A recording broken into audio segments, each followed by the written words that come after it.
बिस्मिल्लाहिर्रहमानिर्रहीम अस्सलाम वालेकुम जी प्यारे दोस्तों की हाल जी ठीक ठाक हो। लो जी प्यारे दोस्तों पट्ठियां का शौक करान लगा। पहले नंबर ते टैडी पट्ठी ठीक हो गया जी। थोड़े जे पीस ने लेकिन रिजल्टेड कबूतर ने माशाल्लाह। डॉक्टर साहब वाले बच्चे ने बहुत तकड़े बच्चे ने ठीक है जी। बहुत तगड़े बच्चे ने माशाल्लाह। अच्छे बच्चे ने हड्डी जोड़ ते वड्डे ने माशाल्लाह। बंद हड्डी बंद जोड़ और हड्डी वड्डी जे। कल्ले कल्ले पीस का शौक करांगा शौक थल्ली ना करी जावे जी। ज़्यादा पट्ठियां पट्ठे ने ठीक है जी। ज़्यादा पट्ठियां पट्ठे ने। लो जी टैडी रामपुरी जी ये है देखो जी माशाल्लाह। ये 6 पार विजे। लो जी जनाब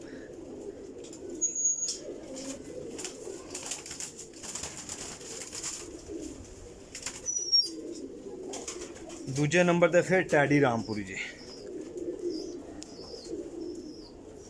टैडी रामपुरी टैडियां दा पार हर कबूतर विच है जनाब। मेरी है जे चौथे पार विच बिल्कुल 100% पास बच्चे ने माशाल्लाह। बड़ियां अच्छियां डारां देने वाले ने।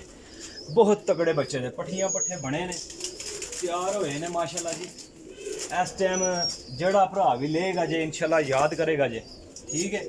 और कीमत भी बड़ी मुनासिब जी लान लगा कि चलो भरा जेह्ड़े लै लैन। वैसे तो हर बंदा 1500 रुपये पर बेचदा पिया ठीक है। और मैं मुनासिब जी कीमत लाँगा जे।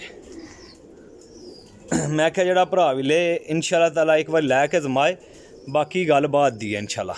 लो हाँ जनाब 5 पार विजे 3 पीस रामपुरी टैडी हो गए। 1 पीस टैडी होया सी जी ठीक हो गया जी। हुण फिर टैडी पट्ठा माशाल्लाह जी। टैडी ये जनाब मेरी इस टाइम 7 पार विच हो गया जी ठीक हो गया जी। लो जी जनाब है बैठा जी। लो जी जनाब 2 टैडी ते 3 रामपुरी टैडी ठीक हो गया जी। 2 टैडी और 3 रामपुरी टैडी हो गए ने। लो जी जनाब एक और टैडी का शौक करो जी। लो जी माशाल्लाह ए जे सियालकोटी पर फिरे है टैडी ते बटेरी ठीक हो गया। टैडी नर सी बटेरी मादी सी। ए जनाब 5 पर दा जे। लो जी जनाब बहुत अच्छे पट्ठे ने। बहुत अच्छे पट्ठे जनाब।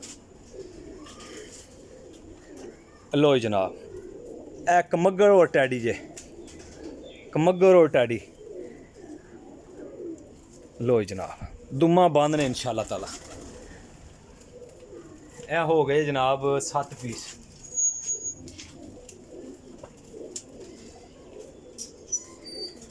हूँ फिर एक पीस आया वो भी कमगर और टैडी जे। लो जी जनाब माशाल्लाह कमगर और टैडी ए बिल्कुल 10 बार साफ कर गया जे ठीक हो गया जी। लो जी जनाब करी जाए जे शौक माशाल्लाह। बड़ा तगड़ा शौक जे। बड़े अच्छे बच्चे ने डॉक्टर साहब वाले। पट्ठियां पट्ठे लैके आए हैं अपने लू ठीक है।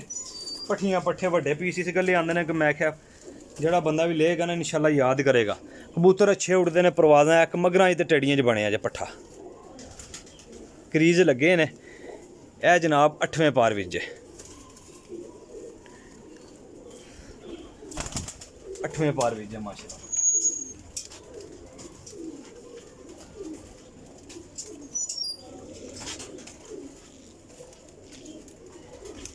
ए जनाब गोल्डना विचों और टेड़ियां च बने जे पट्ठी जे। ए हुण होई है जनाब 3रे पार विच।